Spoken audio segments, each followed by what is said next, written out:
One. Okay, here we are back again. Is this week 8? Am I correct in saying week 8?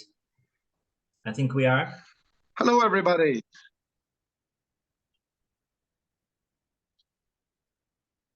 So let's get straight into it. After an exciting week of European games. We had an exciting week of European games, and we have an early kickoff between Luton and Tottenham. Mike, what do you think what do you think for the early game?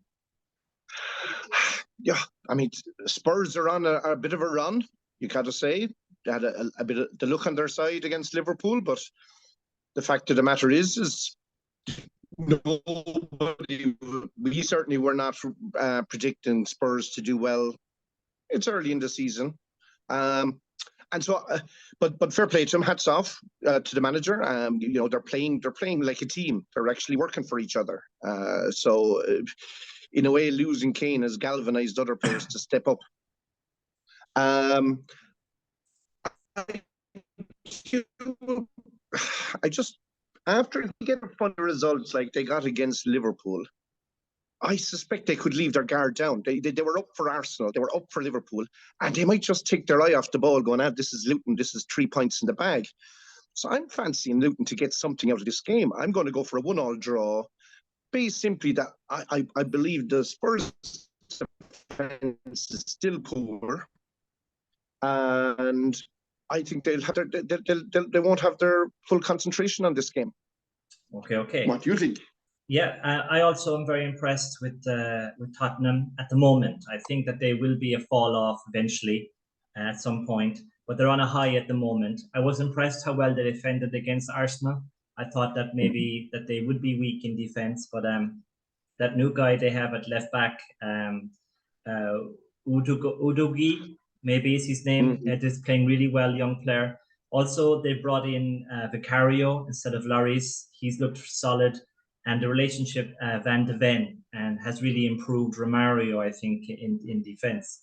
I think that Tottenham maybe will still have a bit too much for a poor Luton team over the course of 90 minutes. So I'm going to go for Tottenham to continue. Also, Tottenham, if they win this one, the early game, they'll go top for a few hours. Another motivation for them. They didn't play midweek as well. So I think I'm going to give them a 3-1 win. But yeah, it'll be interesting. Okay.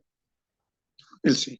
Okay, so sticking with you, the next game is Burnley are at home to Chelsea.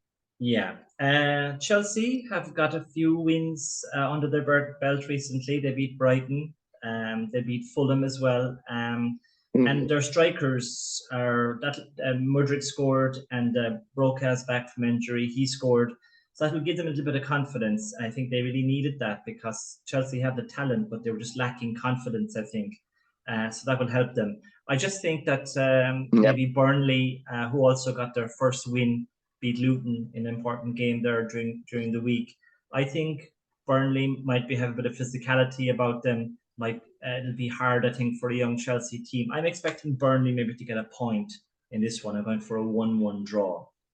Okay, I'm the opposite in terms of like the first predictions. I think Chelsea have their step up, and they'll want to keep that momentum going. That the boys can build on their confidence, and just like you're saying, these promoted teams are not looking particularly strong this season. So Burnley got a win, all right, against Luton. They could be waiting a while for another win, I think. I'm going for a 2-0 victory for Chelsea on this one. I just don't think Burnley have the quality to ask the questions. Okay. So the next one is Everton at home to Bournemouth. I'll jump in. I mean, Everton have actually started scoring goals, which, they couldn't buy a goal for the first few games of the season. And with that in mind, I'm going for a 2-1 victory here against Bournemouth. Bournemouth have been playing well, so this one is really a lot of games are very hard to call, I found this week. But when push came to shove, I said, Everton at home have got a few goals, have a few boys back, and who are not injured. You'll give the names. You're Mr. Statsman.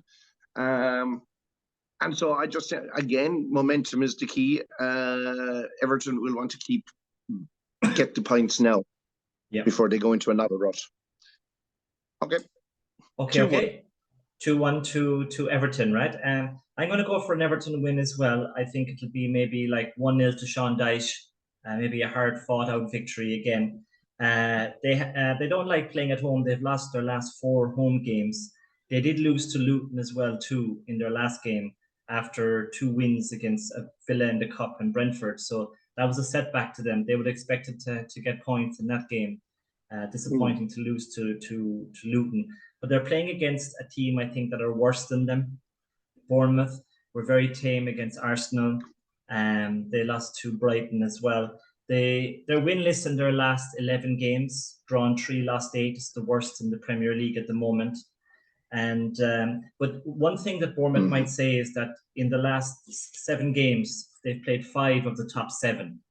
So some difficult games for them there. So the next 3 games, I think, will be very important for the coach, Arola, or his name is. They play Everton, they play Wolves, and they play Burnley.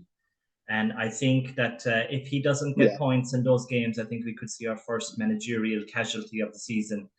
I don't expect Bournemouth to win here. I'm expecting maybe Everton to grind out a 1-0 win. Okay, Grant. And another teams that are struggling for form, Fulham against Sheffield United. Yeah. Do you see? It won't be the first match of the day? No, well, it shouldn't be anyway. Fulham were poor against Chelsea. They are missing Mitrovic terribly, and Jimenez hasn't worked out for them. He's not the same player since his injury. He's got no goal in 7 for them. They have Vinicius, who I think might start in this one. They've only scored 5 goals in 7 games, Fulham, while they scored 12 this time last season. So they are struggling to find the goals. Yeah.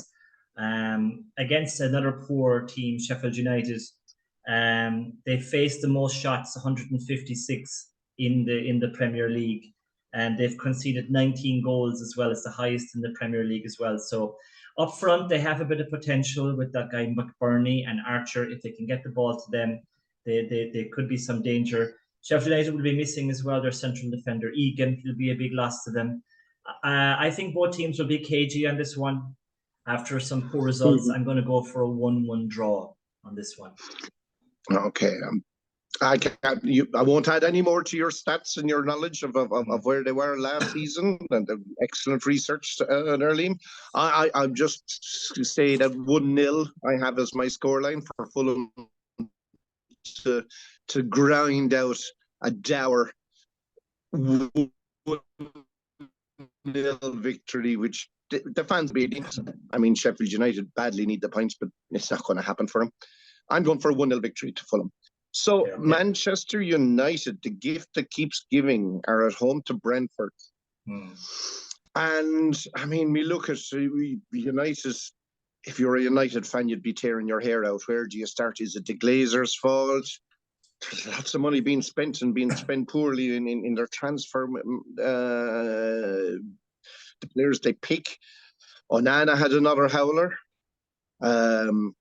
The guy they spent the big money on, the Brazilian, I can't think of his name. His legs are gone. Casemiro. The legs are gone. It was Robinho or Fabinho last year for Liverpool. You could just see it. Just had lost that yard of pace. However, the quality there. The Haaland scored a few goals, didn't he? I think. Haaland. Or his name is. One of their problems. Oh yeah, Haaland. Was scored a couple of goals midweek. So that was one of their problems too, is that their forward line weren't functioning at all. After all that's been said and done, you expect teams like Chelsea and Man United to turn it around, on the field. And this is a game set up for them at home against Brentford, still missing Tony. I'm going for a 2-0 victory for United here. I think this will be the one to just stop the wheels completely coming off the cart. Yeah, for a short term anyway, maybe. But yeah, I agree with you. I'm going for a 2-0 win for United again in this one. Brentford struggling really this season to have the dynamism that they had last year. They drew with Forest midweek. They lost to Arsenal in the cup.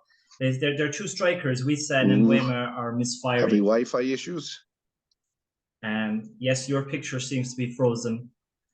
But the two strikers are misfiring, and they have 5 Premier League games. They're winless.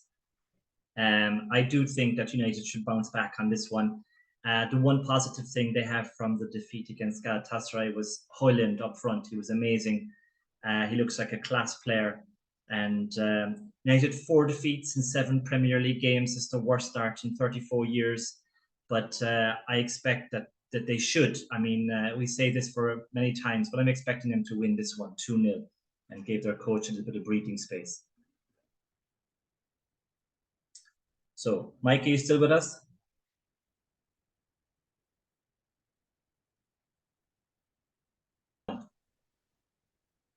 Okay, so that takes us on to the next game, which is Palace at home to Forest. What do you think there, Mike? Okay, Palace have surprised me so far this season. I thought with Zaha gone, they would struggle. I think I put them down as a relegation candidate. At the moment, definitely proven me well wrong there. And so Forest have improved on their away record from where it was last year, but Palace had a good victory against United, rode their luck, but great goalkeeper, great defence.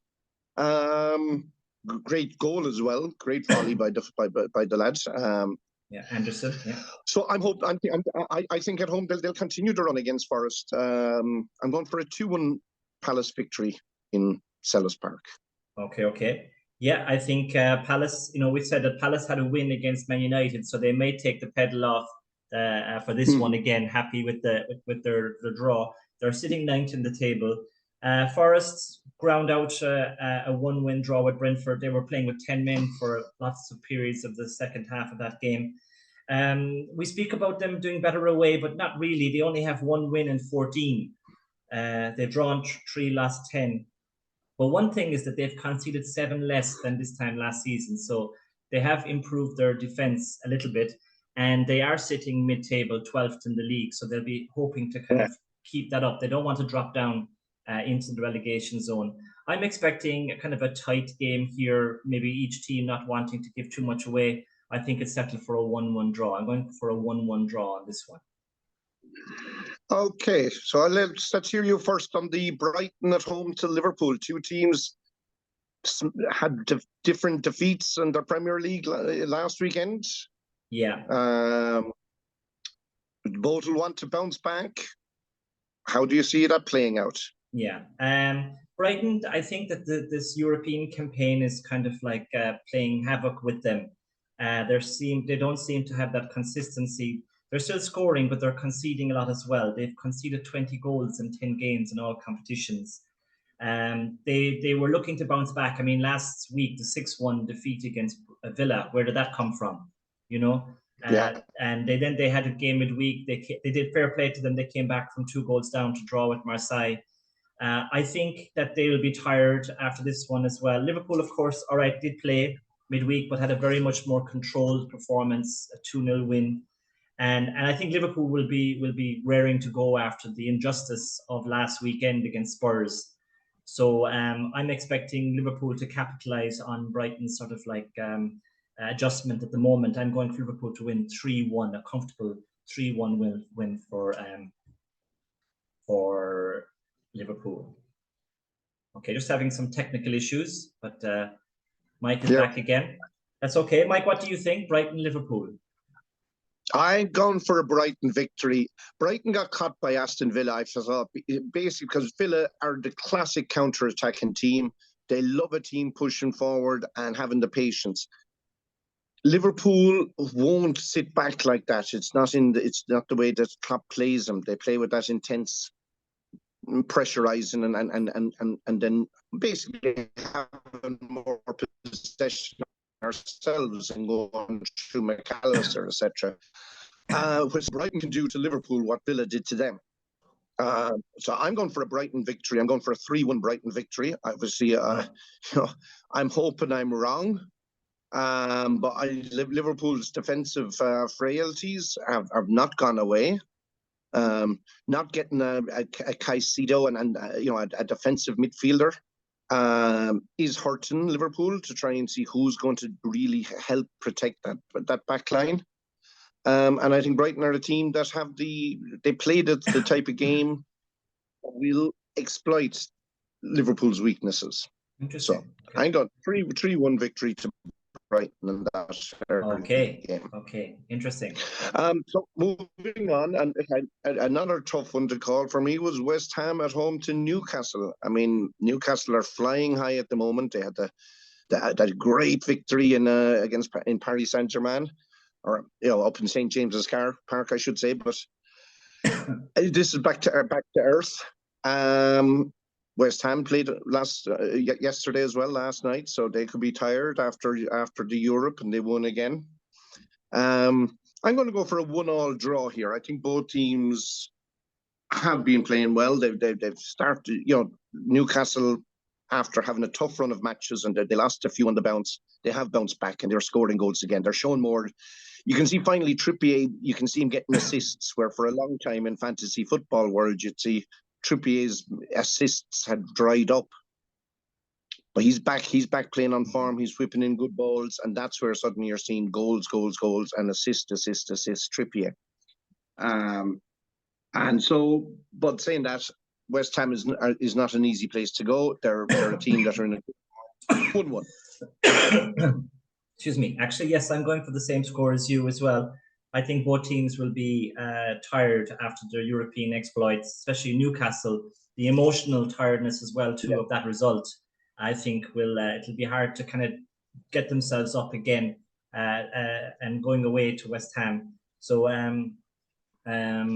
you're right. Newcastle are on fire at the moment. I mean, they beat PSG 4-1. They beat Burnley 2-0. They beat Man City 1-0. Forget about that, right? They beat Man City.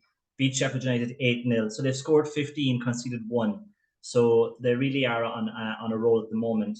But I noticed as well to West Ham have a European record, 17 European games without defeat. That's a new English record in Europe.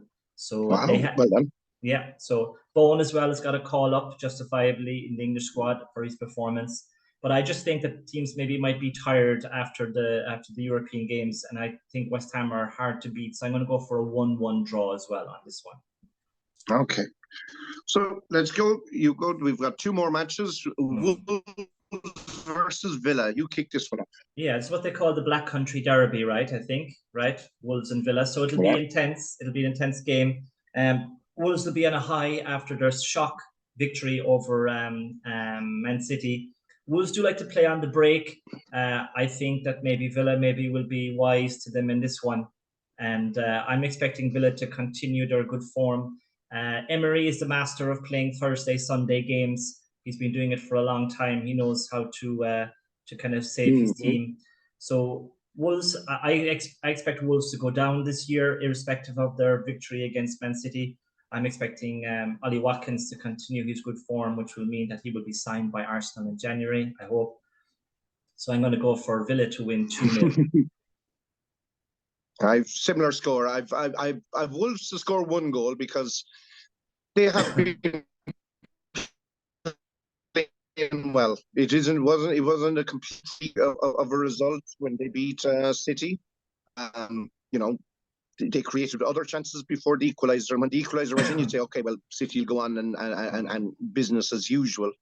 And they turned around and just lifted their heads. So I think mentally O'Neill has them in a good place. They've been a little bit unlucky in terms of quality finishing. Overly dependent on Neto on that left wing. Yeah, he's been amazing. What happens to him if he gets injured or gets sent off? He's really been. Everyone's looking at him now and going, do we want him in January? Yeah. But like you say, I feel Emery will be ready for this, and I have 2-1 for the scoreline for Villa.